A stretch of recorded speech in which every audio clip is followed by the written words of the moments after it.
There's a lot of stuff that we do. Again, a lot of whiskey making really is, the devil's in the details. And, one of the things, one of the old mottos that Michter's had, the old Michter's company, was cost be damned. And when Lou Foreman and his team in the 20th century, when they were making Michters, they didn't really worry about their cost of goods sold. They just wanted to make great whiskey. And what we try to do at Michter's today, if there's anything that we know, if our master distiller, Willie Pratt, or if our distiller and vice president of production, Pamela Heilman, if Willie or Pam knows some way to make better whiskey, even if it's more expensive, we just do it. There's lots of different details to it.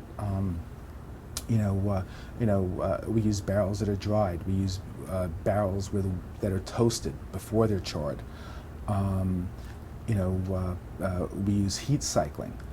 One of the things that we do, and Willie Pratt, our master distiller, has been in the whiskey industry since he was 18, well over 50 years. Willie says that a lot of the great whiskeys when he was starting out in the industry, were actually barreled at 103 proof. Barrels are expensive, and you can make great whiskey barreling at 125 proof, which is somewhat of the industry standard from my understanding. At least a lot of people barrel around that. But one of the things that we do, even though it's much more costly, we will barrel at 103 proof. And our Michter's bourbon now is being barreled at 103 proof. Our Michter's rye is being barreled at 103 proof, rather than 125 proof. So at the end, you don't have to add as much water that's never had exposure, to the wood.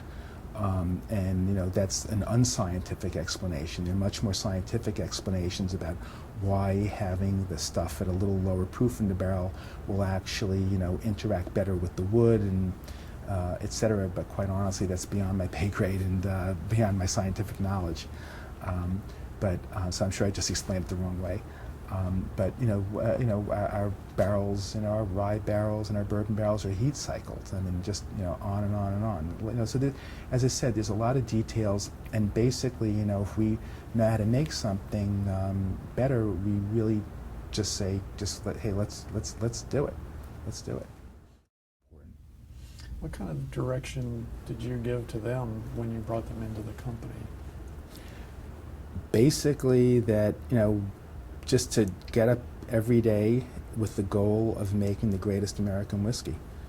Just try to make the really best stuff that you possibly can,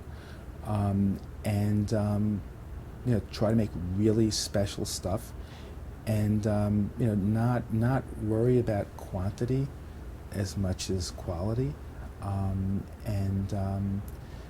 they've just done a really terrific job. Done a really, really terrific job. But we're really trying to make a very, very special product here. A lot of times, we've had situations. We were out of our 10-year bourbon for about 2 years. We hadn't released it, and we had bourbon that we could have bottled that was 12 years old. Willie wouldn't release it because Willie Pratt, our master distiller, said it's going to get better in 2 years, so we kept it off the market, and sure enough, it was better. There was actually a blind tasting, conducted by a major magazine, when we won the blind tasting and when we ranked first in the blind tasting, Willie Pratt, took a copy of the magazine and wrote on it a note to our sales vice president, who'd been, carrying on like crazy. Why aren't we bottling this? And he said, "This is why we wait."